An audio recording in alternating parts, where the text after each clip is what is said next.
About 15 years ago, I was approached by the UK government, the very same year I set up my asset management company, to become one of the government's deal makers within the Department for International Trade's Global Entrepreneur Program. And our role as deal makers is to look for outstanding technology companies with a view to getting them to set up their global headquarters in the UK. One such company has been this fantastic one, Air for Life. They took NASA technology, which was used in the space shuttle to purify the air, and commercialized it, and are now exporting from the UK and manufacturing from the UK and exporting globally, thanks to our embassies and high commissions around the world who opened doors for them. Phenomenal technology, a phenomenal British success story.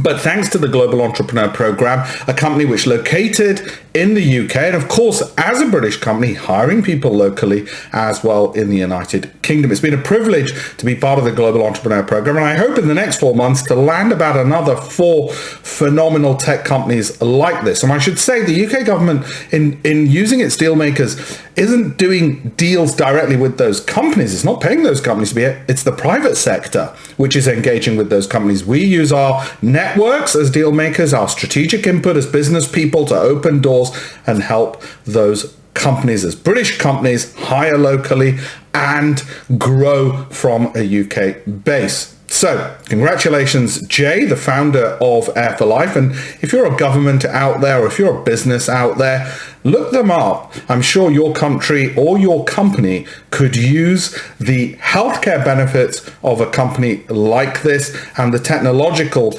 benefits it provides as well in your country. Really proud of this, one of many success stories we've had out of the Global Entrepreneur Program. Like I said, I hope to get another 5 companies headquartered before the year is out in the next 4 to 5 months. And I know if I don't, the people at the Global Entrepreneur Program are going to be on my back.